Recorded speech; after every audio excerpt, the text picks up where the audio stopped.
Oke, assalamualaikum warahmatullahi wabarakatuh. Jumpa lagi bersama channel YouTube Hasim Asari. Oke, terima kasih yang sudah bergabung dan terima kasih yang sudah mengklik video ini. Tentunya semoga selalu dalam keadaan sehat walafiat dan juga dilindungi oleh Allah Subhanahu wa taala. Oke, semoga yang nonton video ini dilancarkan segala urusan dan dimudahkan segala rezeki dan dimudahkan segala urusan. Oke, kita kali ini akan melihat sebuah video di mana pembahasan tentang ruginya Malaysia ya ketika bahasa Indonesia resmi didata ada dalam pendataan UNESCO ya, yaitu bahasa kedua ya, bahasa kedua. Oke, untuk lebih jelasnya kita langsung saja lah tonton videonya lebih jelas dari unggahan The Wonders ya. Oke. Terima kasih The Wonders. Jangan lupa like, comment, and subscribe di channel YouTube The Wonders juga.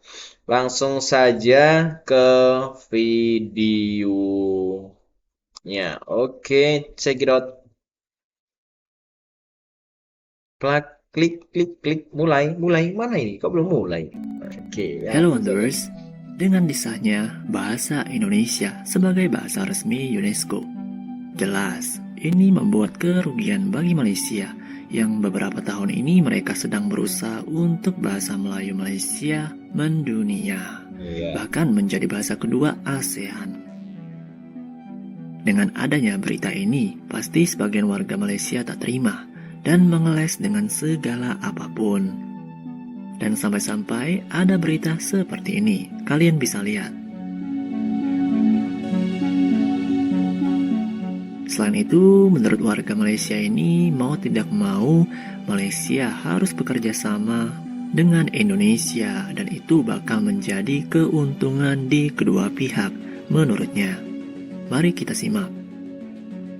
Saya mencadangkan agar Datuk Seri Anwar Ibrahim dan YB Fahmi Fazil untuk segera menjalankan perbincangan dengan kerajaan Indonesia untuk menjadikan bahasa Malaysia Indonesia sebagai bahasa utama ASEAN serta pertubuhan dunia lainnya. Kenapa saya mohon dipertimbangkan cadangan ini? Dan kenapa saya fikir Kementerian Komunikasi perlu bersama dalam perkara ini? Kerana bahasa Indonesia sudah pun diiktiraf sebagai bahasa rasmi ke-10 UNESCO dan ianya sangat merugikan Malaysia. Sebelum ni, kerajaan Datuk Seri Ismail Sabri nak jadikan bahasa Melayu sebagai bahasa ASEAN, tapi ditentang keras Indonesia kerana sudah tentu mereka nak ada nama Indonesia di situ, meskipun kita tahu akar kepada bahasa ini adalah bahasa Melayu, tapi disebabkan politik ianya ditolak. Dan sekarang ni, bila UNESCO dah iktiraf bahasa Indonesia, maka lepas ni dah susah untuk kita minta ataupun nak melobi agar bahasa Melayu ini diiktiraf pula. Dan kalau kita terus membiarkan bahasa Indonesia mendominasi dunia, kita akan semakin rugi dari segi mempromosi budaya dan bahasa kita. Maka jalan terbaik ialah kita berkompromi dengan pihak Indonesia untuk menggunakan istilah bahasa Malaysia Indonesia. Pada saya, ini adalah situasi menang-menang dan saya yakin kerajaan Indonesia boleh bersetuju dengan perkara ini.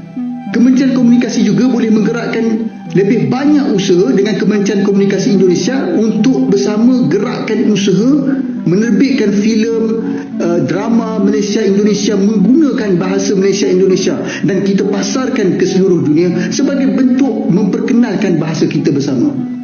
Apapun, ini hanya pandangan saya lah. Pihak kerajaan pasti lebih tahu.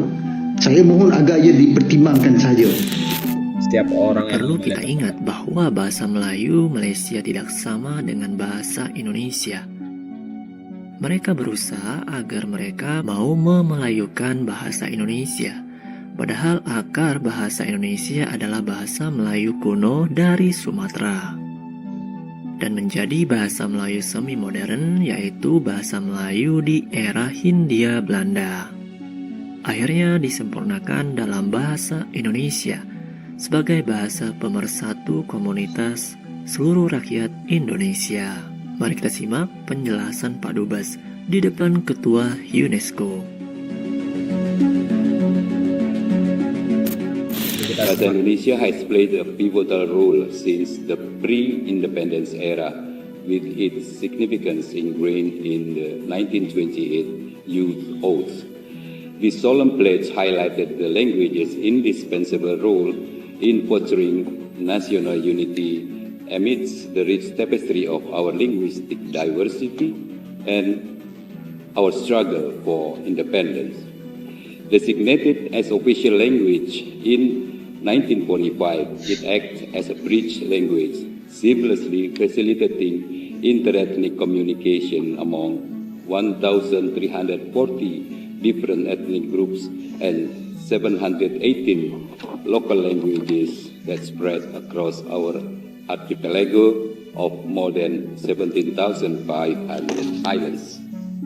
Bahasa Indonesia spoken by over 275 million people, serve as the primary means of communication across various sectors, representing approximately 3.52% of global population, the world's fourth most populous nation.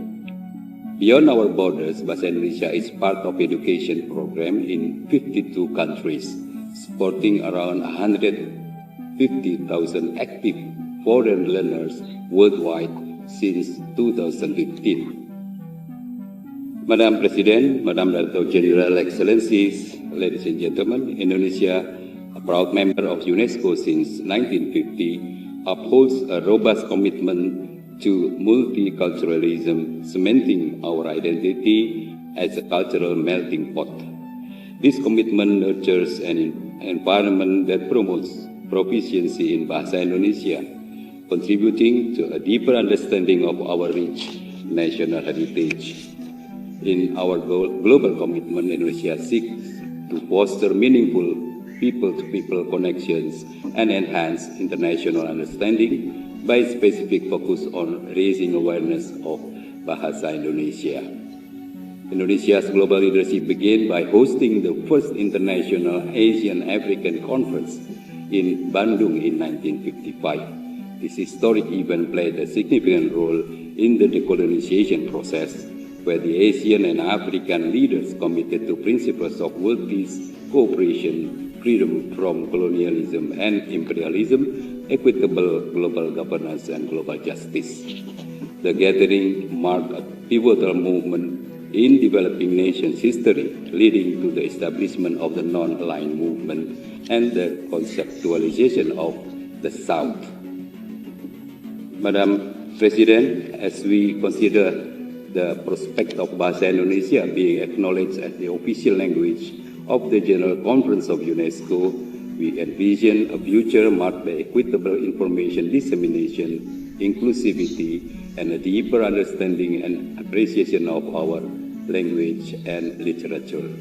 Such acknowledgement, ladies and gentlemen, would not only fortify collaboration within UNESCO, but also underscore our steadfast commitment to advancing global culture, peace, and harmony, and pursuing sustainable development. I thank you, Madam President.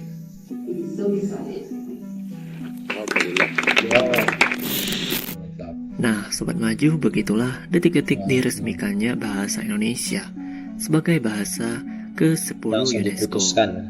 Indonesia tidak perlu keluar-keluar untuk mendunia, tapi diam-diam sudah menjadi bahasa ke-10 UNESCO, yang artinya bahasa Indonesia mendunia.